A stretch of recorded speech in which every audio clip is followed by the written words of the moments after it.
Hola, ¿qué tal hermanitos en Cristo? Nuevamente estamos aquí para meditar la teología del cuerpo de la catequesis del Papa San Juan Pablo II. Para ello nos vamos a poner en presencia del Señor en nombre del Padre, del Hijo y del Espíritu Santo. Amén.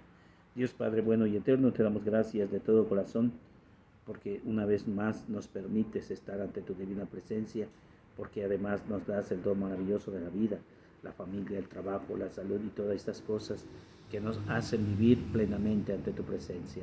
Padre bueno, te suplicamos que también nos des el entendimiento necesario para que tus palabras se queden en nuestro corazón, el mensaje lleno de gracia, lleno de bondad y misericordia también se inunde en nuestro corazón para que podamos ser gratamente hijos tuyos, gratos a tus divinos ojos. Hágase pues tu divina voluntad en nombre del Padre, del Hijo y del Espíritu Santo. Amén.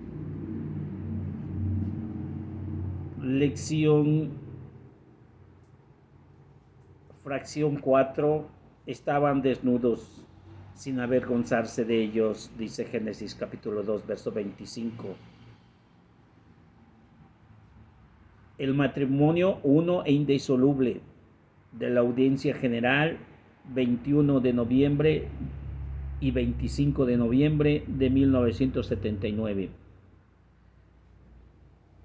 Punto 1.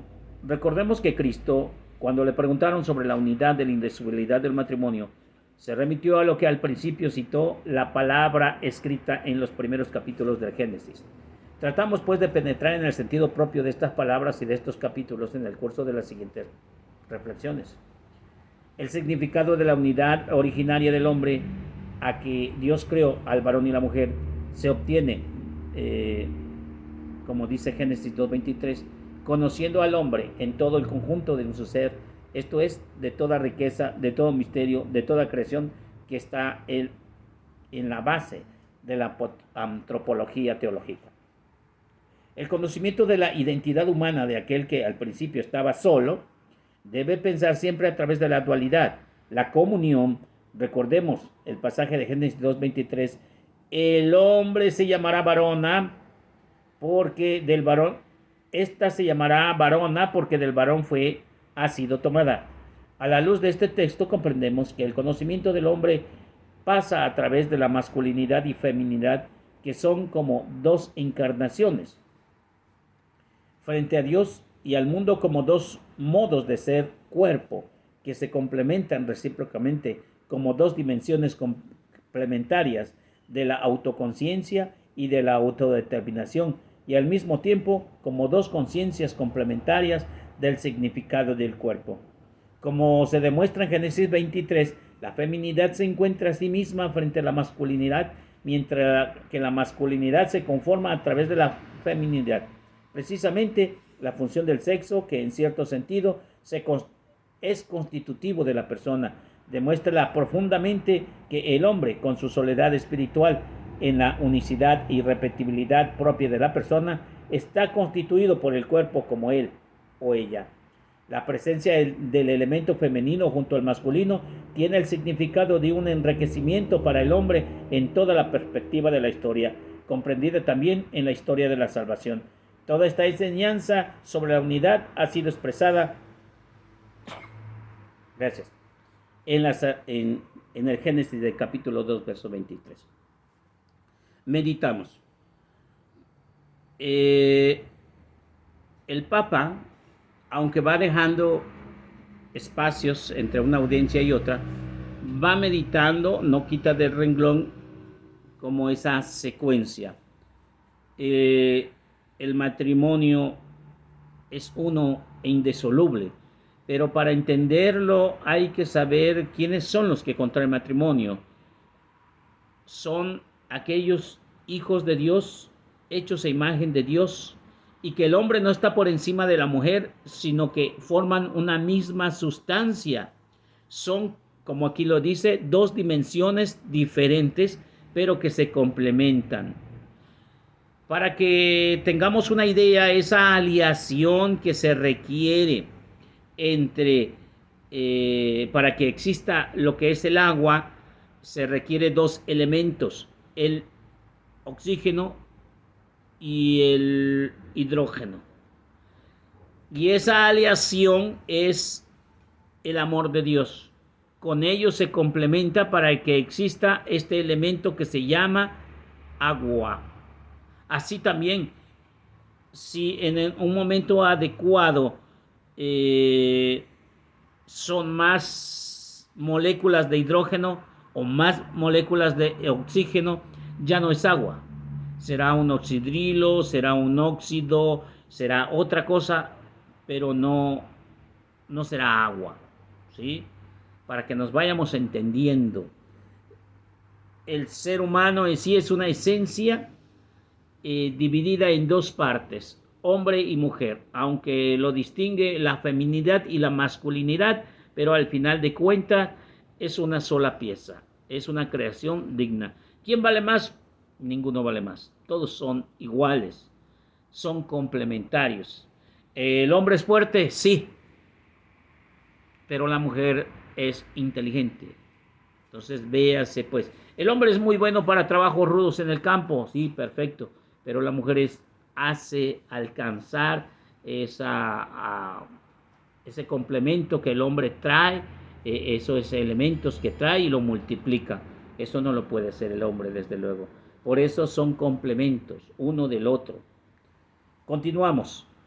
La unidad en la que se habla en el Génesis capítulo 2, verso 24. Y vendrán a ser dos una sola carne. Es sin duda en la que se expresa y se realiza en el acto conyugal la forma bíblica y extremadamente concisa, simple, señalada al sexo, feminidad y masculinidad, como esa característica del hombre y varón, mujer, que se le permite cuando se convierten en una sola carne, someter al mismo tiempo a toda la humanidad la bendición de la fecundidad. Sin embargo, el contenido de la formulación lapidaria no nos permite detenernos en la superficie de la sexualidad humana, no nos considera tratar del cuerpo y del sexo fuera de la dimensión plena del hombre y de la comunión de la persona, sino que nos obliga a entrever desde el principio la plenitud y la profundidad propia de la unidad que el varón y la mujer debe constituir a la luz de la revelación del cuerpo. La expresión que dice el hombre se unirá a la mujer tan íntimamente que los dos serán una sola carne, nos induce siempre a dirigirnos a lo que el texto bíblico expresa con anterioridad respecto a la unión de la humanidad con que une a la mujer y el varón al mismo tiempo de la creación. La palabra de Génesis 2:23 que acabamos de añadir especifican este concepto de modo particular.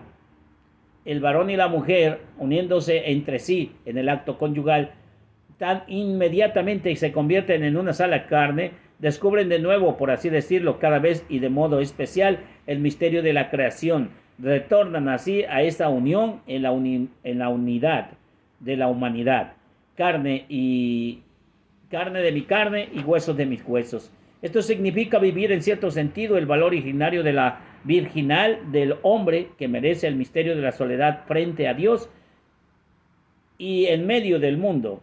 El hecho en que se convierten en una sola carne es un vínculo potente establecido entre el Creador a través de los cuales ellos descubren la propia humanidad, tanto en la unidad originaria como en la dualidad de un misterio atractivo y recíproco.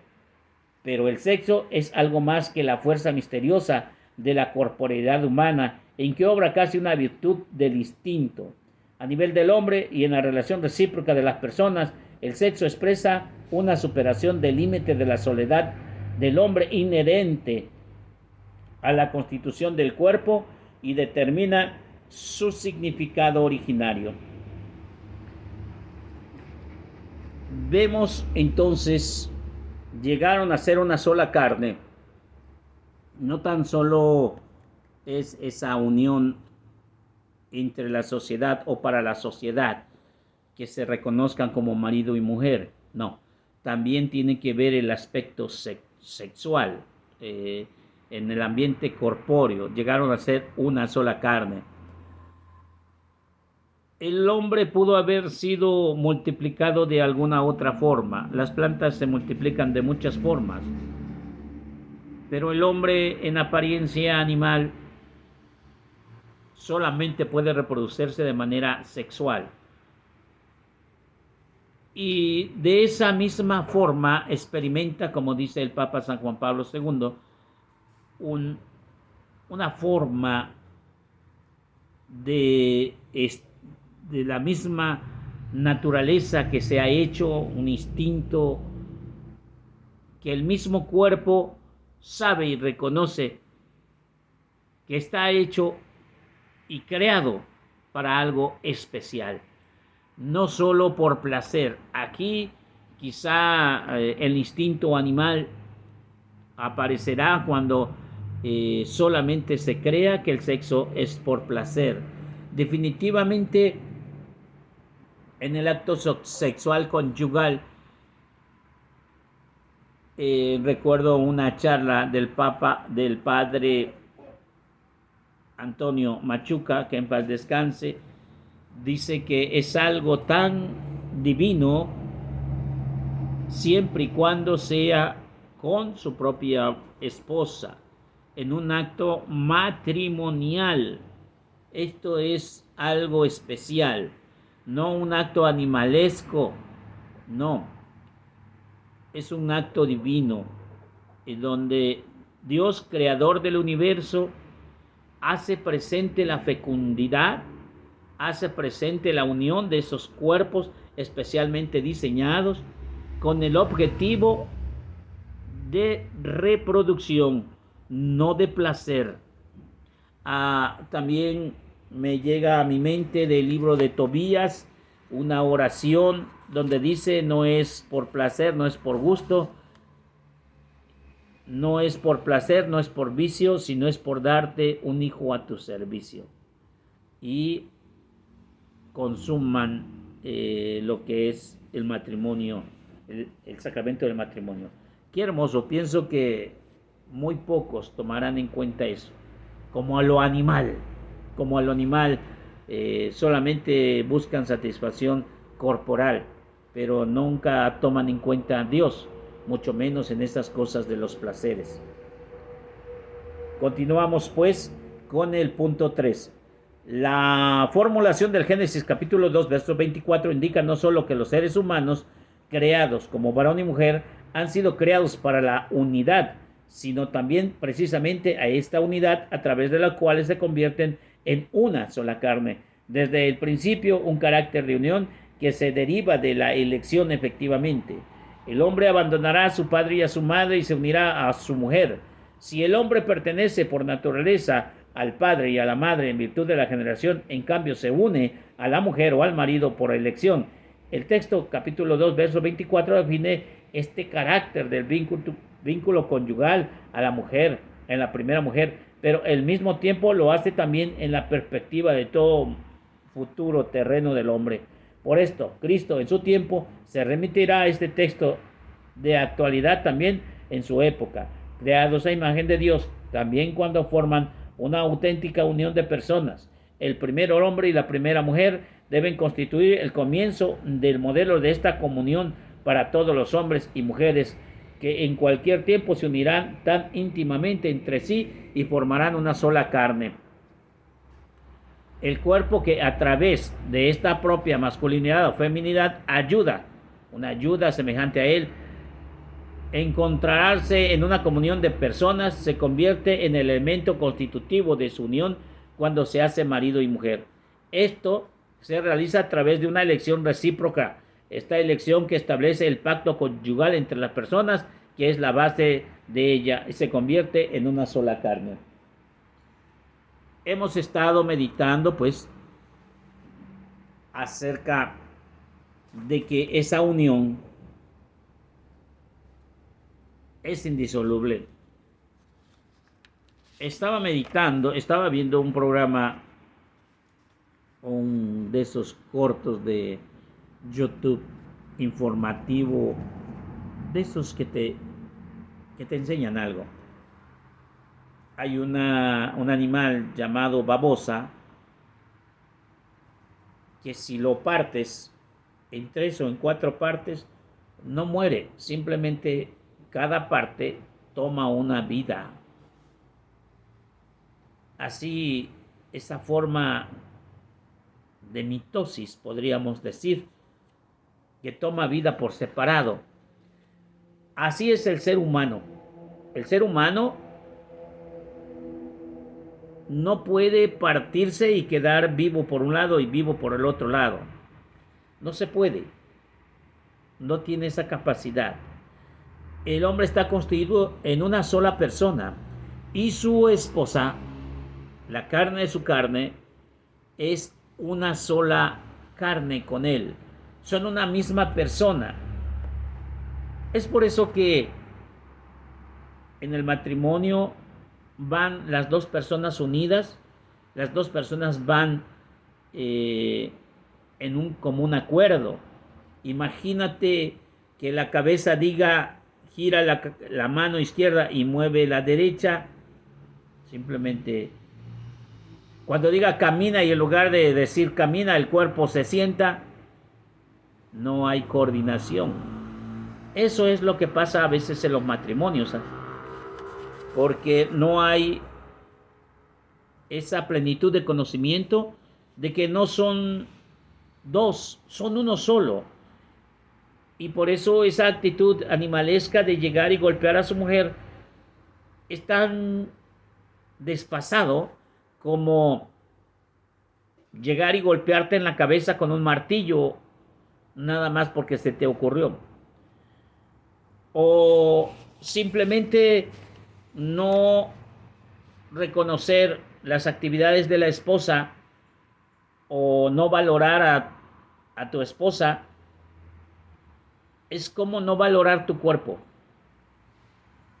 en no entender que tu esposa y tú son uno solo. Es por eso que cada quien tiene su mundo y su vida aparte, y en muchas formas la actualidad nos está mandando a separaciones inmediatas. Cuando nosotros empecemos a valorarnos como personas y valoremos a nuestra persona, a nuestra esposa o esposo como parte de mi cuerpo, entonces podremos entender que la indisolubilidad del matrimonio es actual, es noble y es divina. Además, un mandato. Continuamos. La formulación de Génesis, capítulo 2, verso 24, indica que no solo los seres humanos creados, varón y mujer, han sido creados para la unidad. Bueno, esto ya lo leímos.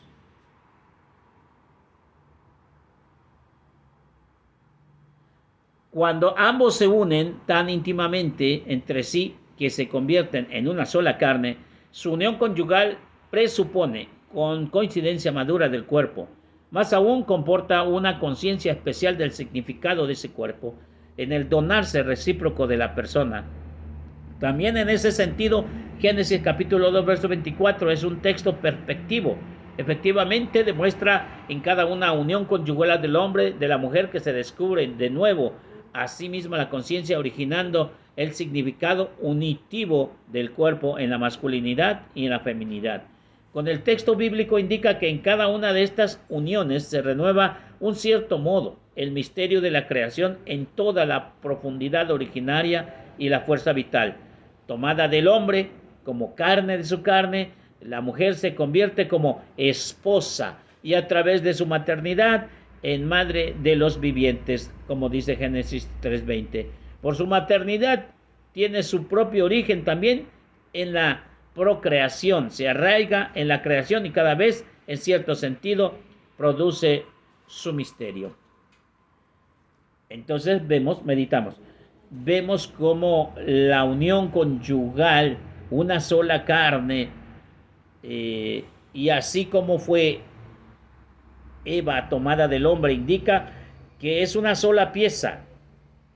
Y además, a través de la maternidad y la paternidad, hay una multiplicidad y entonces se cumple lo que dice Génesis 3:20, madre de los vivientes. Y entonces los niños se parecen a la mamá y se parecen al papá.